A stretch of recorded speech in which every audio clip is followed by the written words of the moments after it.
Today, let us discuss about a Supreme Court judgment where it is clearly held that how a minor can cancel the deal of a land when he turns the age of 18. A powerful Supreme Court judgment is rewriting property laws in India. The court has ruled that if a father or guardian sells property registered in the name of a minor child without court permission, that sale can be cancelled later by the child after turning 18. This means grown-up child can reject a deal done during his childhood even without filing a case in court. Let us understand how this ruling protects minors and what exactly the Supreme Court said. The case began in Shamanur village in Karnataka. A man named Rudrappa purchased two plots back in 1971, not in his own name but in the name of his three minor children.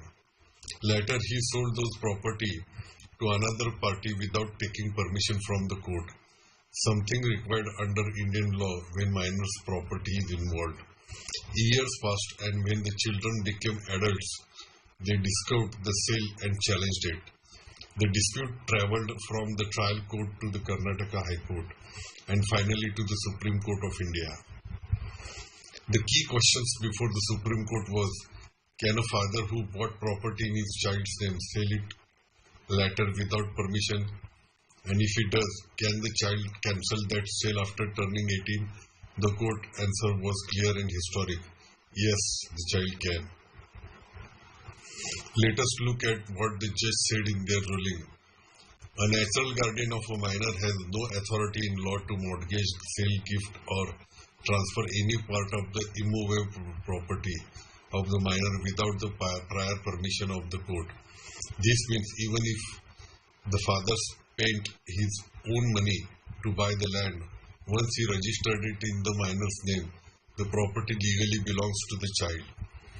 The court further added, any disposal of my immovable property by a natural guardian in contravention of the law is voidable at the instance of the minor. In simple terms, the sale isn't automatically invalid, but the child gets the right to reject it later. And here is the most powerful line from the judgment. It is not always necessary that a person entitled to void such a transaction must file a lawsuit. He can avoid it by an unequivocal act by clearly repudiating it.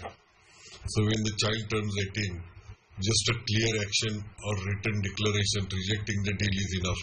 No court can question it. No court case is required immediately. Self-acquired versus ancestral property. Now one important clarification. This case was about self-acquired property, not ancestral land. The father Rudrappa had purchased the plot himself, but in his children's name. Once that was done, the property legally becomes the children's property. So even though it was self-acquired, he couldn't sell it without permission. If it were ancestral property, the law is similar. The father cannot sell a minor's share without approval from the court. In conclusion, the Supreme Court held, a voidable transaction executed by a guardian can be repudiated and ignored by the minor within time after attaining majority, either by filing a suit or by clear conduct. In short, the minor becomes a master once he turns 18. He can take back his right, reject the sale, and secure his property.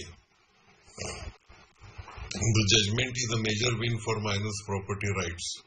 It prevents misuse by parents, guardians, and relatives who sometimes sell property bought in children's name. It reminds everyone a child's legal rights don't vanish with age. They begin at 18. So if property was ever sold in your name while you were a minor, you may still have the right to reclaim it. So my ending lines would be, law stands to protect those who can't protect themselves, and the Supreme Court has once again proved that justice never sleeps. Thank you very much for listening.